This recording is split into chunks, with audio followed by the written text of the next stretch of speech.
Αεροδρόμιο Ελληνικού. Αν και τα πρώτα βήματα της ιστορίας των επιβατικών πτήσεων ξεκίνησαν από το Τατόι πριν από το Δεύτερο Παγκόσμιο Πόλεμο, το Ελληνικό είναι το αεροδρόμιο με τη μακροβιότερη ιστορία για τις ελληνικές αερομεταφορές. Δυτικός αερολιμένας. Από εδώ ξεκίνησαν όλα, αν και στη σύγχρονη ιστορία ήταν γνωστός ως η βάση της Ολυμπιακής αεροπορίας. Πριν ακόμη από τον πόλεμο, η ιστορία της ελληνικής πολιτικής αεροπορίας ξεκίνησε να γράφεται εδώ. Το 1934, 3 χρόνια μετά την πρώτη επιβατική πτήση ελληνικής εταιρείας από το Τατόι, κρίθηκε απαραίτητη η κατασκευή ενός νέου αεροδρομίου που θα ήταν κατάλληλο για να καλύψει τις πτήσεις των ελληνικών και ξένων εταιριών. Το Μάιο του 1936 γίνεται η σύσταση μιας επιτροπής, η οποία χρησιμοποιώντας ένα αεροσκάφος της ΕΕΣ, εξετάζει από τον αέρα όλα τα πιθανά σημεία του λεκανοπεδίου Αττικής, στα οποία θα μπορούσε να κατασκευαστεί ένα νέο αεροδρόμιο.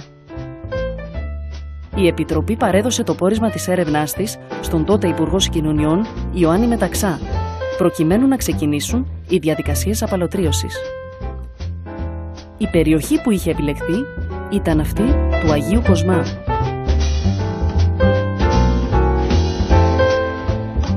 Φτάνουμε στη Δευτέρα Ιουνίου του 1938, όπου πραγματοποιείται η τελετή κατάθεσης του θεμελίου λίθου στο χώρο του νέου αεροδρομίου.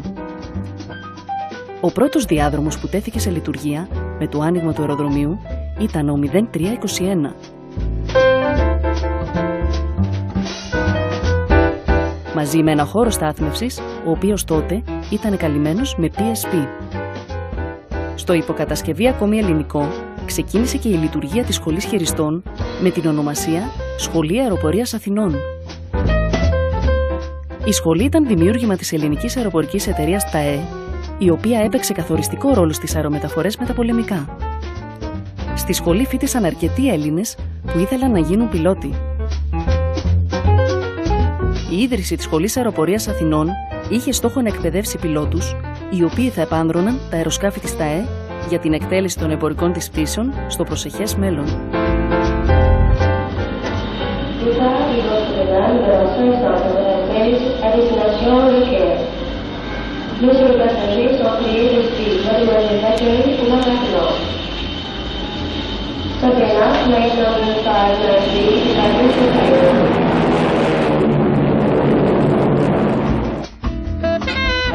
Μέσα σε λίγα χρόνια, το ελληνικό αποτελούσε ένα από τα αεροδρόμια της Μεσογείου με τη μεγαλύτερη κίνηση.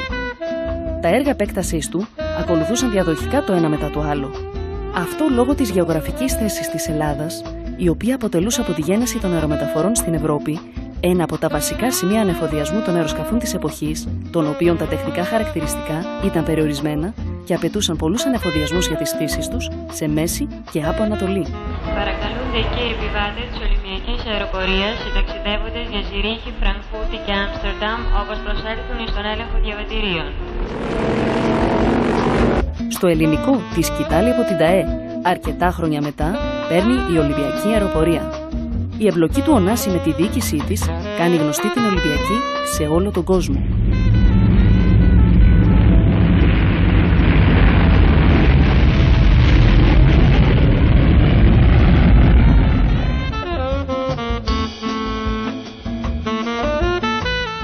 Ήταν μια εταιρεία διεθνούς φήμης, με σύγχρονα αεροπλάνα την εποχή εκείνη και πολύ υψηλό επίπεδο εξυπηρέτησης.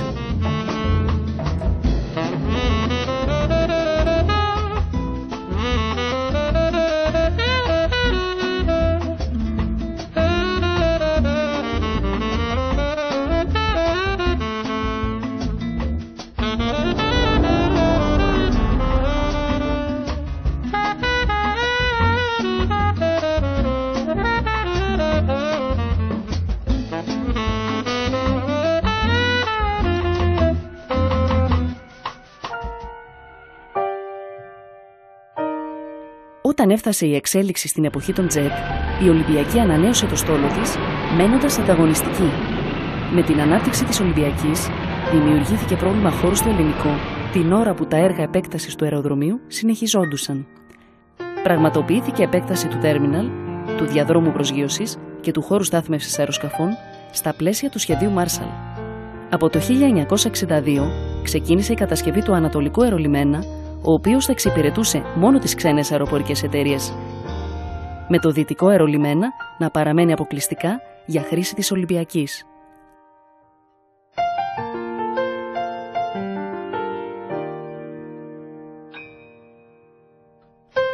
Οι καιρικές συνθήκες του Ελληνικού αποδείχθηκε ότι ήταν ιδανικές, μιας και στο διάστημα των 65 ετών που λειτουργήσε, οι μέρες που παρουσιάστηκαν προβλήματα λόγω καιρού ήταν ελάχιστες.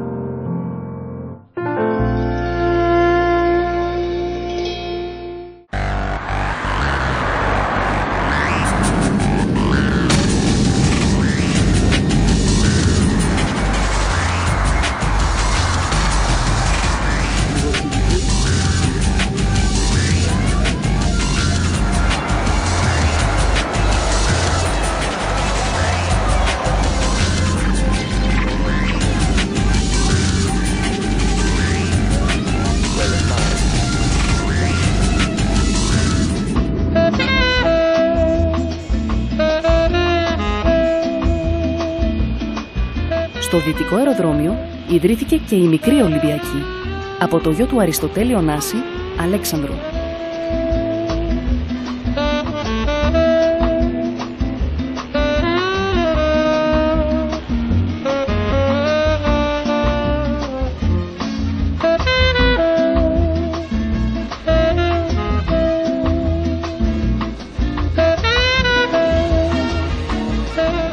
Αργότερα η μικρή Ολυμπιακή αποτέλεσε τα θεμέλια για την Ολυμπιακή Αεροπλοεία, η οποία με τα πτυτικά της μέσα, μικρά αεροσκάφη και ελικόπτερα εξυπηρετούσε τις συνδέσεις πολλών προορισμών της νησιωτικής χώρας με την Αθήνα.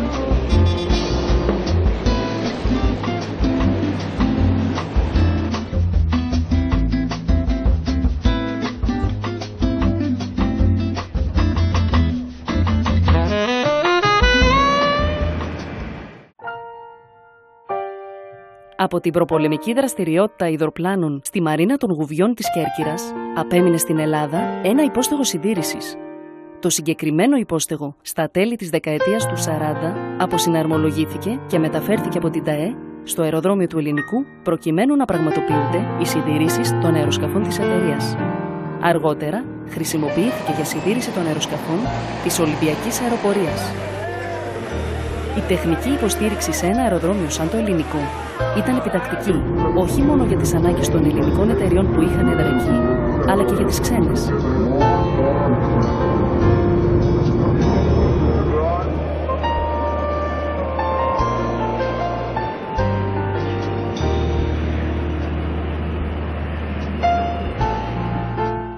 Ο πρώτος διάδρομος του Ελληνικού 0321 για πολλά χρόνια χρησιμοποιήθηκε ως χώρος στάθμευσης αλλά και δοκιμών κινητήρων.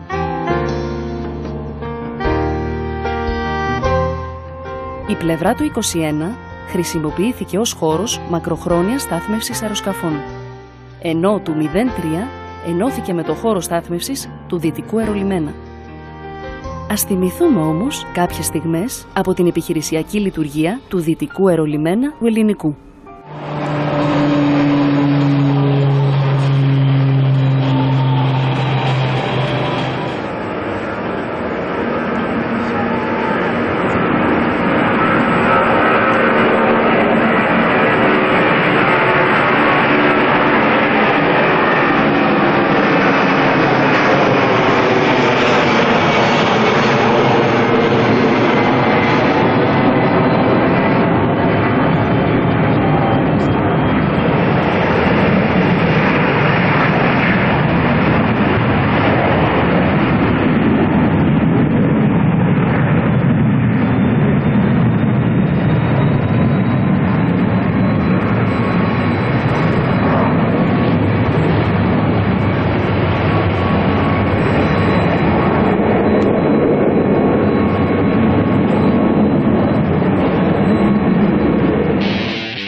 Olympic 510, line up and wait, runway 15 left.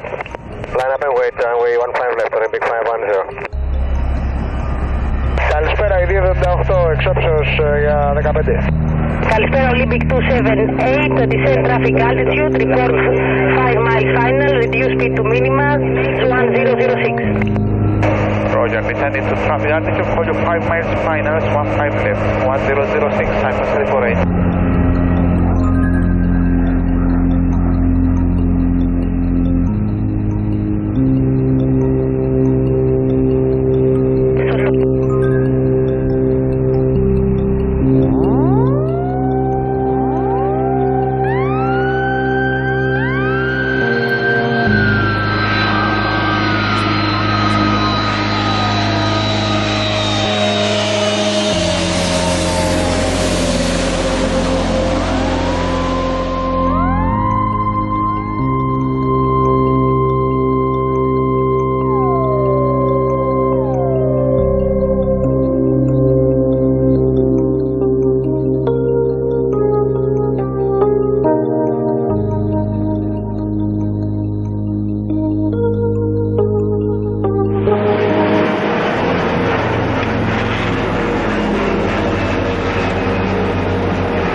την πίστα του Δυτικού αναχώρησε η πρώτη πτήση της Ολυμπιακής 477 για Μπαγκόκ και Τόκιο.